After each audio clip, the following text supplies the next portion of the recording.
Beleza, cara, vamos fazer a parte 2, né?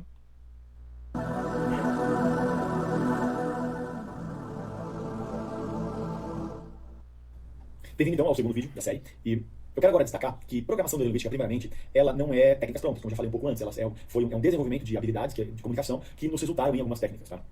E a PNL, por si própria, ela não faz nada. Né? Ela sempre tem que ser aplicada em algum local, em alguma área, em alguma profissão. Não existe a profissão programação neurolinguística. O que existe é um coach que se utiliza de programação neurolinguística, um vendedor que se utiliza da programação neurolinguística. Então, a programação neurolinguística são ferramentas. Né? São ferramentas para você se utilizar em algum local, em algum propósito específico. Então, eu tenho um propósito de X. Então, você vai se utilizar das ferramentas de programação neurolinguística para te auxiliar a chegar lá. Então, a ideia da programação neurolinguística é muito mais essa.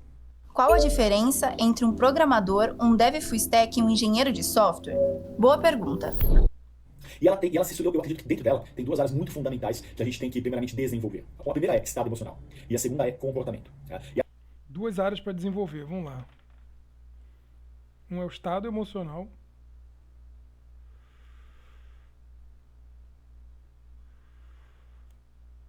Dois, comportamento.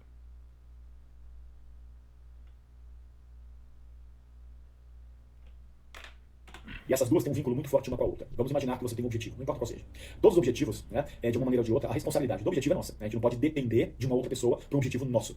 Nós temos que ser responsáveis pelo nosso objetivo e pelas atitudes e ações e comportamentos que a gente tem que fazer para alcançar o nosso objetivo. Então, se eu quero emagrecer, se eu quero melhorar meu relacionamento com a minha mulher, se eu quero receber uma promoção, o que eu tenho que fazer? Quais são os meus comportamentos? Tá? Então, você começa a pensar em comportamento. O que você tem que fazer? Que ação que você tem que exercer para influenciar a sua realidade? Agora, quando a gente fala de estado emocional, normalmente você tem até um comportamento que você quer fazer, só que se o seu estado emocional não estiver congruente com o comportamento que você quer fazer, a tendência é que o comportamento que você quer fazer não saia bem. Então, você tem que estar com um estado emocional mais congruente do comportamento que você quer exercer. Então, vamos para uma coisa simples, eu quero bater um papo, eu quero um jantar romântico com a minha mulher. Tá? Qual o melhor estado emocional? Eu já tive um jantar romântico com ela? Já. Sei como é que é? Sei. Né? Eu tenho uma mapa mental de como é um jantar romântico? Sei, imagino como é que vai ser, né? Como é que é o clima que tem que ser, enfim. E qual o estado emocional que eu tenho que estar para alcançar, ter esse bom comportamento? Se eu chegar nervoso, se eu chegar ansioso, se eu chegar com algum estado emocional ruim, o jantar romântico vai para cucuia, não vai funcionar. Então, por isso que a gente fala muito de estado emocional. Qual é o estado emocional que você se encontra quando você vai exercer uma função, quando você vai exercer um comportamento. Tá? Então, e uma coisa que eu noto muito, principalmente no mundo ocidental, é que grande parte das pessoas, elas não sabem dizer como elas se sentem, mas elas sabem dizer como elas se sentem a respeito de alguma coisa. Então, eu me sinto X a respeito da política, eu me sinto Y a respeito de uma outra pessoa, eu me sinto X a respeito de um filme. Então, existe muito como eu me Isso é a grande verdade, principalmente no Brasil, como diria o Olavo, quanto mais ignorante a pessoa é sobre o assunto, mais ela acha que ela pode opinar sobre, né? sinto em relação a alguma outra coisa, que entra no mundo das opiniões, né? E agora, pouca gente consegue descrever de verdade o que se passa dentro dela, né? Como que ela se sente, que sensações que ela sente ela com ela mesma, como é que ela se sente, como é que ela sente o corpo dela, como é que ela tá o estado emocional dela atual. Então, Pô, então esse caderninho que eu estava escrevendo é justamente sobre isso. Acontecia um determinado fato na minha vida, não sei, sei lá, por exemplo, eu discuti com um chefe. Aí eu dizia os porquês, né? Cara, muito babaca, porque ele não viu isso, não viu aquilo, acabou que no final das contas ele fez o que eu disse para que tinha que ser feito logo no início, mas não sei o que, foi desgastante, era incrível, né? Tipo assim, de certa forma eu já estava tentando, eu não sabia disso, mas estava tentando de certa forma exercer e aplicar em mim mesmo a PNL, né? Que eu vou fazer só para mim mesmo, tá? Tipo assim, o negócio é aplicar a PNL em mim para que eu ganhe dinheiro pra caralho com trader e de outras formas também. E aí sim, depois de muito com uma burra cheia, casa, 3 carros, 3 motos, de frente pra praia e tal, aí sim começar a ajudar os outros. Como é que eu vou ajudar os outros se eu não consigo ajudar nem a mim mesmo? Então, primeiro eu vou aplicar em mim, vou ver se funciona e depois vai. Eu acho que vai dar bom, com certeza, eu acredito que sim. Pelo que eu vi os traders e todo aquele reality show foi foda demais, foi muito impactante. Falei, nossa, cara, se os caras estão mentindo, puta que pariu, é o blefe do século, né? Então, sim, assim, só voltando, no início do vídeo eu falei, cara, que eu fui tirando os canais um por um, por quê? Que o UFC, não sei o que, não sei o que lá, tudo é opinião, tudo é entretenimento, tudo é isso. Eu não tô querendo me entreter, cara, tá ligado? Todo o conteúdo que eu pego, principalmente na internet, quando eu tô na frente da tela, é por isso que eu evito ficar até no celular. Por quê? Porque, tipo assim, ok, ver peito, ver bunda, ver que o outro comprou uma Ferrari, tudo isso não te leva pra onde você quer chegar, cara. Não tá me levando pra onde eu quero chegar, vou falar só de mim nessa porra mesmo. E é óbvio, você aprenda o que se for útil, se desenvolva a partir disso. Então por que eu estou fazendo o curso de PNL? Porque eu vi que a PNL para o trader é bom pra caralho. Né? Eu dividi o trade em 3 coisas: técnica, mental e financeira. Você precisa de dinheiro para você começar a operar e ir fazendo aporte, vamos supor. Você quer ganhar US$ 1.000 por mês, sendo que você ainda não tem a técnica correta e você ainda não tem o mental para isso. Então o que vai acontecer? Primeiro você vai se especializar tecnicamente em um mentor, né? E você vai saber tudo sobre aquele, como o cara opera. O setup do cara você já tem que estar memorizado e pronto. Entendeu? Se você vai operar Kendo, é muito bom que você saiba muito sobre Kendo. Que você faça um curso de Kendo ou um livro e faça aquilo várias e várias vezes, que repetição é muito aprendizado. Quando você se tornar muito foda num setup de alguém e muito foda em Kendo, aí sim, a parte mental você vai pegar em PNL e você vai construir toda a sua base nisso. E aí o financeiro, como é que você faz? Pô, para você poder ganhar $1.000 por mês, você não vai chegar com $100. Você primeiro vai para conta demo, cara. Você vai melhorar a sua vida fora do trade, você vai ganhar mais, trabalhar menos. Por exemplo, saindo de uma 6 por 1 e indo para uma 15 por 15. Então você vai ter 15 dias para você realmente estar descansado e pronto. Foi o que ele acabou de dizer, cara. Você não pode estar nervoso, puto, estressado e querer exercer uma função muito importante. Por exemplo, jogar poker ou ir pro trader, né? Aqui eu vou falar diretamente pro trader, que é tipo assim, o foco principal. Por quê? Porque isso aí, se você chegou com 50% de coisas boas e ruins, normalmente você vai jogar com 50%. Tipo como se fosse um jogador de futebol que correu 30 quilômetros antes da partida. Você vai chegar cansado, cara. E como é que você vai desempenhar com excelência alguma coisa? Pensando assim, quando eu fui fazer minha aula de MMA, eu fiz até ela muito bem, a parte técnica, mas a parte física você estava morto. E você, corpo, mente e espírito tem que estar conectado e pronto, zerado ali, pronto para em condições de porrada a qualquer momento. Como eram os irmãos Grace, por exemplo. Então tudo isso conta pra caralho. E aí taca ali pau no curso. Um exercício que a gente vai fazer agora é o seguinte, a gente chama de verificação de estado emocional, tá? E pra gente fazer isso, eu recomendo primeiro fazer isso diversas vezes, né? Porque é um hábito, né? É desenvolver o hábito de parar, fazer uma pausa no seu dia e fazer uma verificação de como que você está se sentindo, como é que seu corpo está funcionando, que tensões que existem no seu corpo nesse momento. Verificação de estado emocional. Que interessante, eu nunca tinha pensado nisso. Ou seja, como eu estou nesse momento. Como tem que ser muito burro e muito prático, muito direto ao ponto. Cara, nesse momento, ó, por exemplo, eu tava gravando um vídeo sobre aquele cara da PNL Trader, né? E aí, tipo assim, eu falei, cara, eu preciso aprender mais sobre PNL. O vídeo, ele tem 1h25, se eu não me engano. Quando chegou em 50 minutos, eu tava vendo que eu já tava deixando coisas passar. Falei, cara, o meu estado emocional, o meu cérebro, a minha inteligência estão completamente esgotados. É como se você lutasse 5 rounds e chegasse no quinto exausto ali. Você, tipo assim, você tá... Assim, você só quer sobreviver, cara. Você não tá nem mais batendo. Não tá... Enfim, mas você tem que se manter vivo e ativo. E eu tava me sentindo que eu tava morto e passivo. Eu tava só olhando e por aí vai. Coisa que eu não tô fazendo aqui. Aqui eu tô como coadjuvante. Apesar de estar assimilando conteúdo, ao mesmo tempo eu tô construindo conteúdo, tá ligado? No futuro eu posso ajudar muita gente, inclusive eu mesmo, revisando tudo. Então, tipo assim, é egoísta pra caralho, mas também é altruísta, no sentido de que também eu tô produzindo meu conteúdo em cima de um conteúdo que eu acho foda, entendeu? E isso é interessante, né? Sobre o ombro de gigante. Agora não, cara, eu quero sair, comer hambúrguer, comer um rocambole de morango, bebi refrigerante que eu gosto. Eu sei que nada disso, eu tenho que seguir a dieta Grace, eu sei.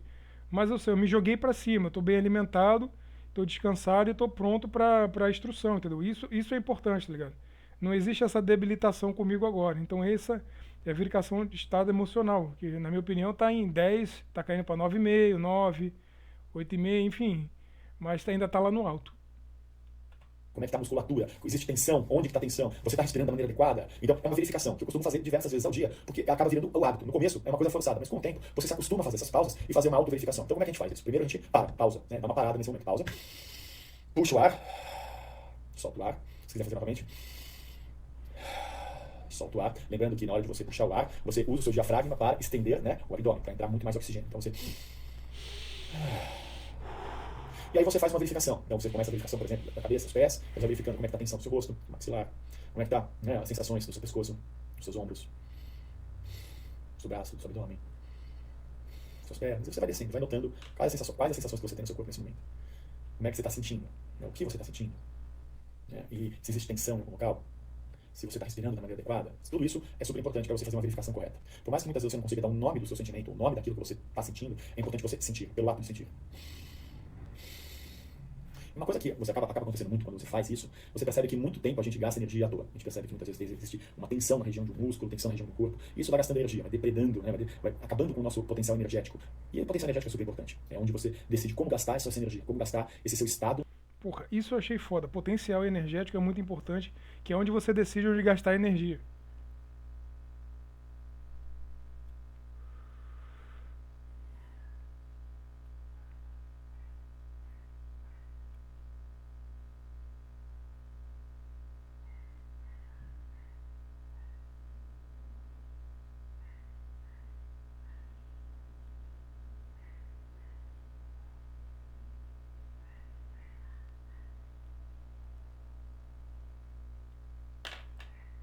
emocional no local correto. A gente fala isso na biologia, a gente fala de mitocôndrias até, que elas produzem um ATP, né? E você tem uma quantidade específica de produção desse ATP, energia, nas células. E se você gasta o seu tempo com coisas que não valem a pena, você está gastando essa energia. Então, na hora que você precisar pensar, na hora que você precisar decidir coisas sobre alguma coisa mais importante, ou até desenvolver um comportamento novo, você vai ter problemas, porque talvez você não tenha a energia do ATP para gastar nisso. Então, uma tensão, um pensamento que você tem recorrente que não te faz bem, todas essas coisas acabam gastando o ATP que a gente tem disponível no dia, e a gente acaba não tendo mais tempo para pensar em coisa boa. Então, você acaba gastando seu tempo em coisa ruim, e isso vai te tirar potencial energético para gastar em coisa boa, né? A gente vê até algumas pessoas usando, né, de maneira muito sábia o tempo dela, né? Então, eu não vou gastar meu tempo tomando decisões que não vão influenciar, né? Então, eu vou gastar só meu tempo tomando decisões que são importantes no dia a dia. Tem gente, por exemplo, um empresário que tem um conjunto de paletós, todos da mesma cor. Ele não quer gastar o tempo dele pensando qual paletó usar, se a cor está correta, se combina com a camisa, se está o sapato correto, porque isso tudo vai gastar a energia dele. Então, ele vai gastar a energia dele onde? Como eu vou decidir o futuro da minha empresa, da minha nação, enfim. Você tem que pensar como é que você está gastando o seu tempo, né? Como é que você está gastando suas decisões, como é que você está gastando tudo isso, porque isso é energia. E quando você faz a verificação, você está fazendo a mesma coisa, né? E uma coisa que o seu cérebro acaba fazendo muito ele se habitua a fazer algumas coisas de maneira intuitiva. Então eu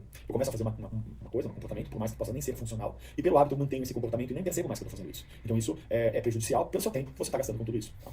Então, eu vou ensinar para vocês uma técnica, mas é uma regra dos 5% aqui. Tá? E a regra dos 5% é muito legal.